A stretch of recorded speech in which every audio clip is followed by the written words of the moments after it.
All right, welcome back. Let's continue with session 3. Today we're going to switch gear a little bit. In session 3, we'll talk about a couple of studies in emergency response situations. The first speaker is Dr. Bruce Napier from PNNL. He has been an environmental health physicist at the lab for the past 41 years. While his primary efforts over the past 30 years have been related to historical radiation dose reconstruction projects around nuclear sites like Hanford or the Russian Mayak complex. He has a long-standing sideline of supporting decommissioning and the demolition of DOE facilities, such as the Plutonium Finishing Plant and other Hanford facilities. Bruce is a council member, scientific vice president, and a past board of directors member of NCRP, the U.S. National Council on Radiation Protection and Measurements. Bruce has also been a member of the U.S. delegation to UNSCEAR, the United Nations Scientific Committee on the Effects of Atomic Radiation for the past 5 years. He is author of over 90 peer-reviewed journal articles and several hundred technical reports. Bruce is going to talk to us about the atmospheric modeling that he has done in response to the recent PFP incident. Bruce. Good morning. Pardon me if I croak a little bit. I was in Russia last month and brought home a cold, and after 4 weeks, it's almost gone. So I'm going to try not to cough into the microphone. I'm trying to decide exactly why I'm here this morning. This isn't exactly fun. I think maybe I'm here as an object example of what can go wrong if you leave out a low probability but high consequence pathway in an assessment. I'm going to talk about the Hanford Plutonium Finishing Plant, and just to tell you a little bit about its demolition process, kind of what the plan was, what the reality became, some forensic modeling. In other words, what did Bruce do wrong, and some future planning, where we're going, and in fact, what has already begun. I turned these slides in a month ago before I left for Russia, and things are actually moving again after almost 8-9 months. So, the goal of demolition modeling, what I do, is to facilitate planning for taking things down. And basically, I work with the engineers who are the guys that direct the bulldozers and the wrecking balls and whatever to optimize the demolition methods. And what we look for is what are the spatial and temporal variations in what you're going to do? When are you going to do it? What's in the facility? And we kind of predict worst-case exposures, the highest concentrations. Now, originally, I did this as just kind of the worst case. And everybody said, give us the 95th percentile, and we'll be happy. And they like the 95th percentile because it makes really nice curves. But then they said, let's give us the 99th percentile just to be really conservative. So basically, I define potential exposures to workers and by predicting air and soil concentrations. So from a given demolition process, what do we expect to see? So that has, of course, two parts. It has a source term and a transport. The source term model is how much dust is going to be released, where and when will this dust be released, and how contaminated is it going to be. And in order to do that, this is perhaps where I tie in with a lot of performance assessment type things. I use the 5-factor formula, the material at risk, the damage ratio, the airborne release fraction, a leak path factor, which in my case means, okay, we've got fog cannons and water sprays and soil cement and other things to hold stuff in place, and the respirable fraction. Because in our case, if you use the water sprays, it changes the particle size distribution so that only the little things get away. The big ones are dropped out by the fog. And what's important is it's based on a sequential schedule of demolition. And usually when I get involved, they don't really know what that schedule is, and so sometimes I get to make it up. And we tie this in now with an air dispersion model. And we want to model hourly air concentrations and total depositions eventually for each activity. And we've been using EPA's AirMod model. AirMod is a Gaussian model. It's relatively quick to run, which is why I use it. But it has a really good building wake model in it. And for AirMod, you put in the source term, the release rate, the duration, and location, and hourly meteorological data. And we have, it says here, 5 years of Hanford data. We've actually been using 6 to give us what's going on an hourly basis, and local terrain and buildings. So as some of these really big buildings are taken down, we actually make them smaller in the model. And given all these hourly results, with 6 years worth of data, we've got 50,000 hours of projection. We compute maximum weekly air concentrations because people wear little respirators and other things, and the controls that are placed on the demolition are in terms of DAC hours per week. And we also do 2-week concentrations because the monitoring stations around the neighborhood pull the filters every 2 weeks. And we do cumulative deposition, so how much dirt, how much contamination is expected to fall on the ground. And as I said, my outputs are area maps of air concentrations and soil concentrations, giving kind of the worst case air concentrations, in our case 95th or 99th percentile, and maximum total soil contamination, and some location-specific summaries. So at a particular air monitor, what's the expected distribution of the air concentrations we might see, hourly concentrations at some of the monitoring stations, and 2-week total gross alphas for the regional monitors. So now let's look at, I've been doing this for over 20 years. We've done this kind of calculation for the 224 and 224U uranium facilities, the N-reactor stack, an incinerator, plutonium incinerator building, the 222S building, several other things. And it's always worked. Okay, so we're fairly confident that this is a pretty robust way of going about things. Now, this is the plutonium finishing plant. This is what it looked like 5 years ago. This is what it looked like about 2 years ago. And what's left is this big blue building is 234-5Z. It's where inside the main plutonium reduction and making of plutonium pucks occurred. There's a little red building right here. That's the 242Z building. That was an americium recovery facility where in the mid-1970s there was an explosion in a glove box that blew lots of americium around. It contaminated Harold McCluskey rather badly. He became known as the Atomic Man. And the door to that building was welded shut, and the americium remained inside. Now, I peered through the door. It's a mess in there. Okay? The green one is the 236Z plutonium reclamation facility.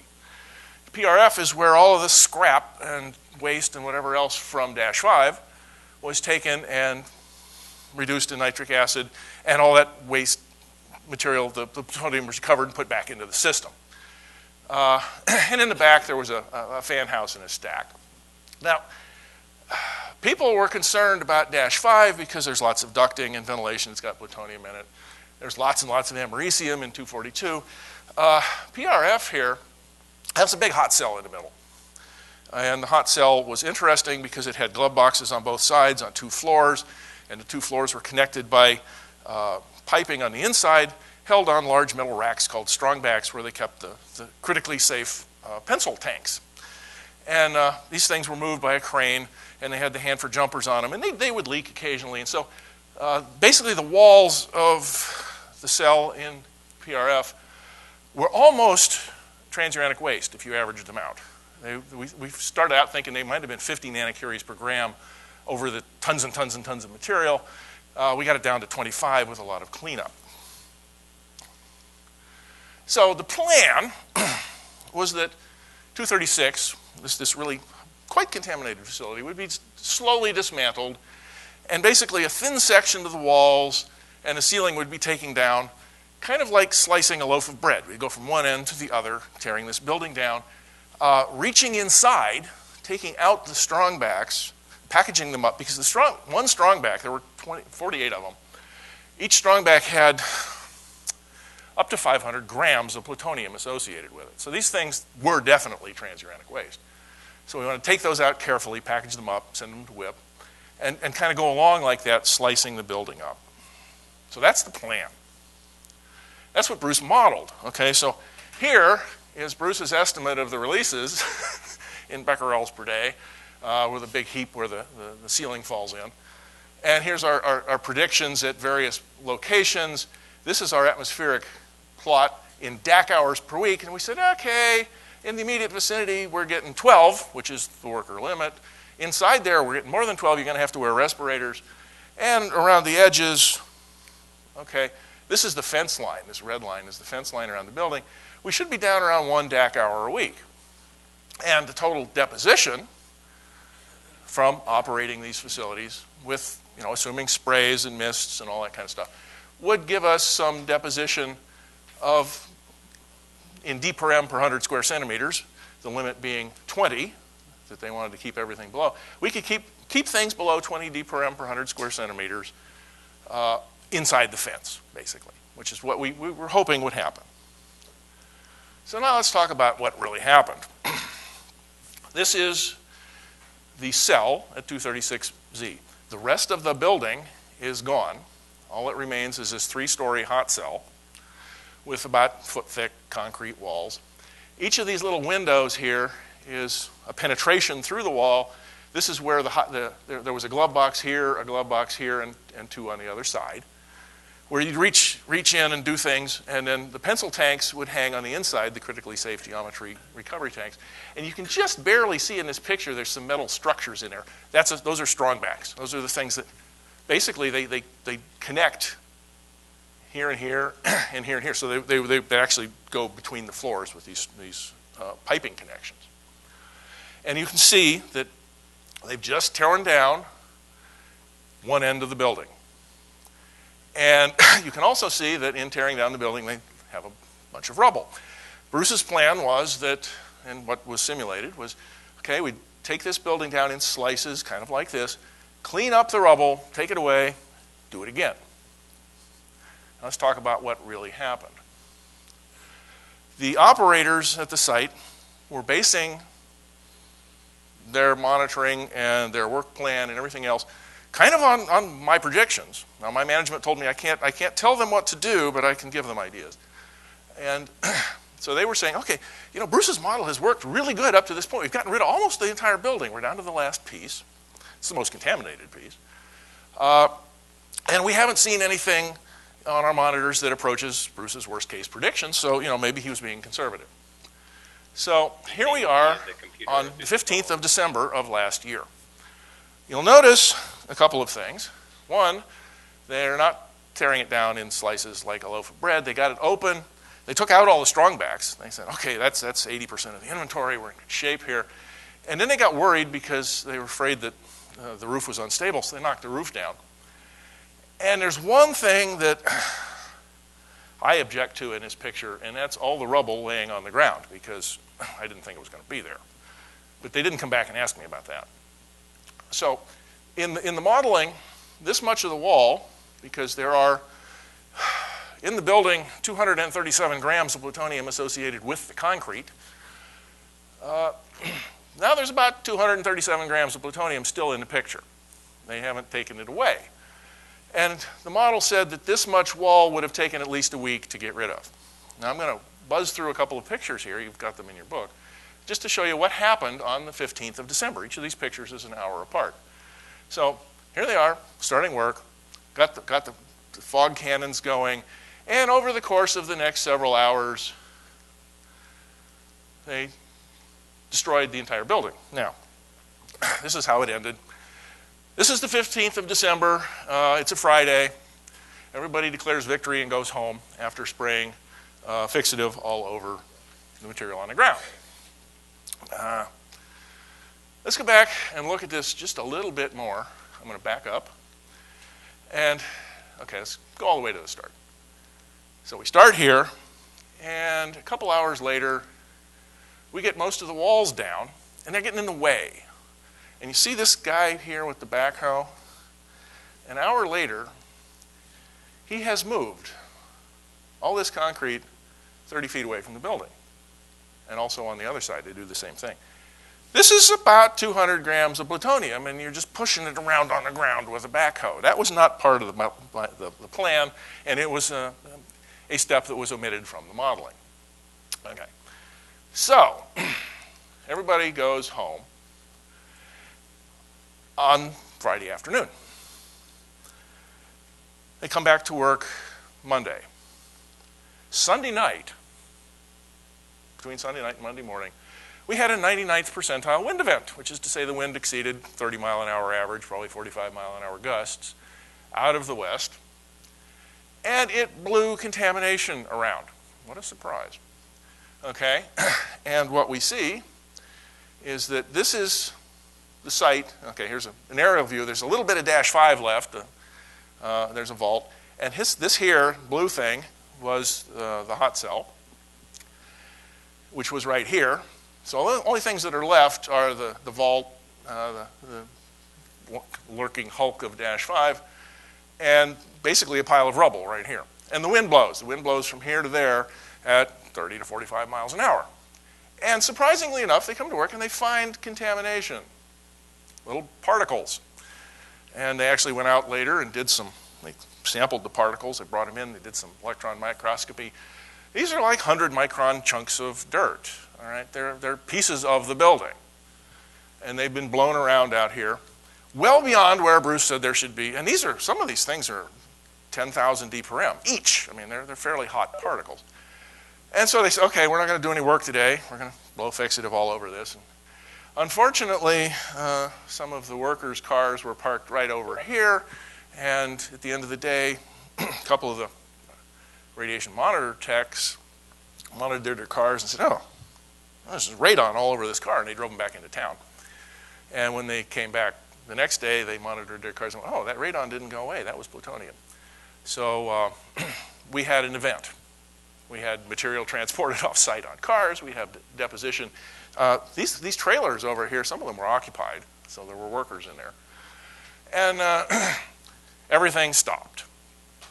Now, you'll notice there's some yellow spots over here and up here, upwind. During the actual demolition, there were some people with lapel monitors who got actual positive hits in several different places.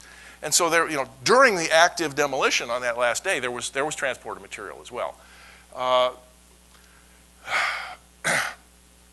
The cumulative worker exposure, they monitored fecal monitoring, urine modeling, of over 300 workers. And the cumulative exposure was 29 person millirem. So that's much less than, that's within Bruce's predictions of DAC hours. So during the actual operations, we did okay, but we had an unmodeled and unmonitored event that blew contamination all over the neighborhood. It stopped work for 9 months. Everybody, well, let's just say those 2 RCTs who drove into town no longer work here. The vice president, who was very happy with all of my work, has been given another job, and I got to meet the State Department of Ecology, the State Department of Health, DOERL, the Office of Enforcement, lots of nice people, okay, about what went wrong. So this is an object example of, if you actually make a prediction and somebody comes along and verifies that you weren't right later, you're going to get in trouble. So we said, okay, what the heck?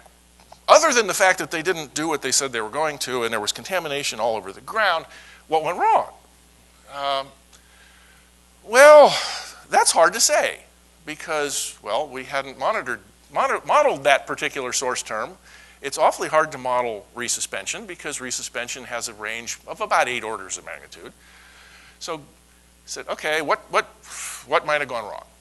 So we said, okay, we got several hours of 10 meter per second winds. We said, well, there's small particles, and obviously there were big particles because we found some and we can see them. They're like grains of sand.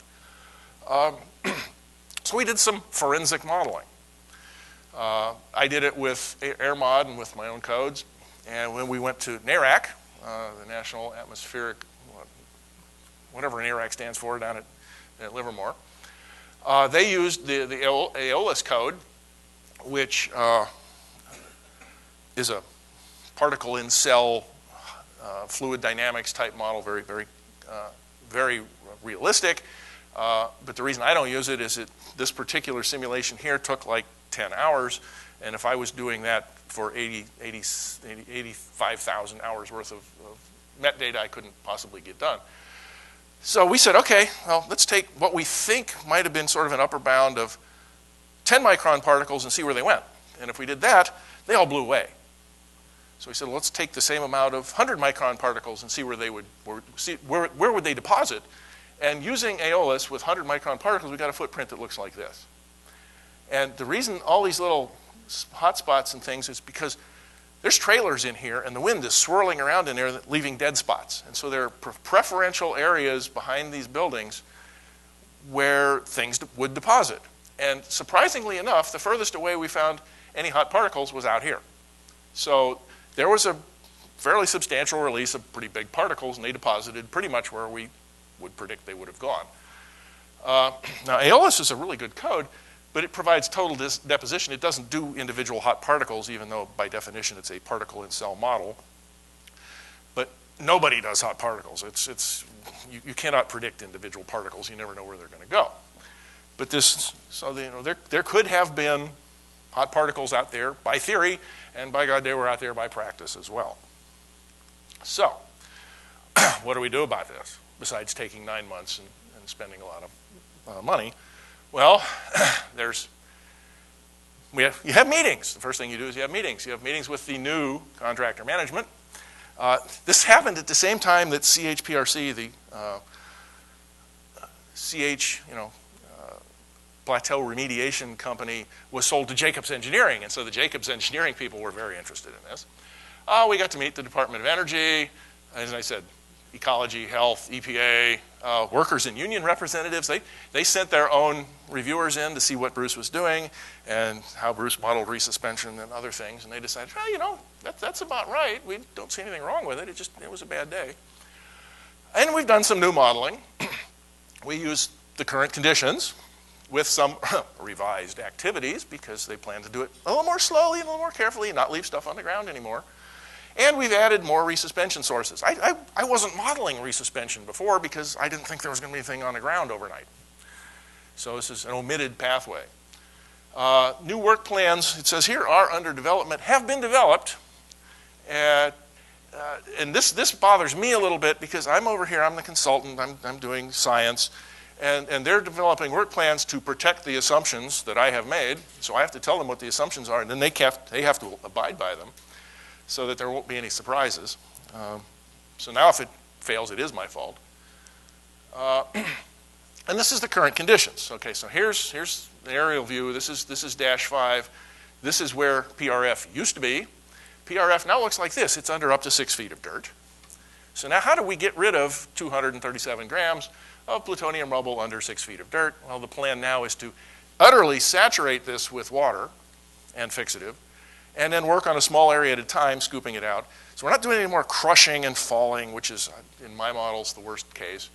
We're basically picking up a soggy slurry, which has its own problems because we're shipping it in bins to the Environmental Restoration Disposal Facility, ERDF at Hanford, which has requirements on how much water you can put in things, and they don't like water, and you don't like water draining out of your bin as you're dragging it across the site. So there's limitations there as well. So now we're predicting with this saturated conditions, actually substantially less than what we had before. We're saying that the 12 DAC hour line is basically right where you've got the operating face, and that you shouldn't see anything anywhere on the outside. I hope that's right. I have my fingers crossed. They've administratively expanded the control boundaries. The original control boundaries were right here, and now they are out here. This is a couple miles on a side, and they only let people in over here, except for this one area where there's a tank farm and this one area where there's a tank farm, and those tank farm workers are worried, and those are the ones who had the reviewers come and look at me. But we think that, okay, this is Bruce's prediction for dash 5, and this is Bruce's prediction for 236, which is a little bigger than dash 5 still, even under 6 feet of dirt and totally saturated. But we think that they can now go ahead, and this is what I think the deposition is going to be from 236. And again, the 20 d per m line is in there. So, yes, we will see plutonium in the environment. This is what I told people before. You cannot tear down a building like this without seeing radioactive material in the environment. We gave them predictions for various monitors that were, over here and up there. And by God, they actually saw it. So, I mean, that was working. Let's go. Okay. Open air demolition of any facility is going to result in a small amount of radioactive material distributed in the environment. You admit that up front. Estimated releases are less than a millicurie over the entire operation in a historical background of several curies from past processing activities. There were at least a couple curies went up that stack. We focused always on worker safety and localized deposition. Generally speaking, the model overestimates the consequences, unless there's a pathway that you don't expect or they don't do things that they told you they were gonna.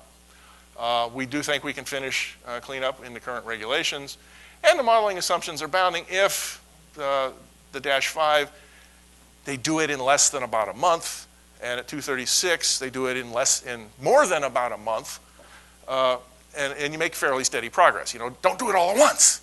Okay, this is where we went wrong the first time, is people saying, Bruce's model is working really good. We're not seeing things. We're controlling based on our various monitors, and suddenly that didn't work. So they have to go back to actually following the plan. So that's it.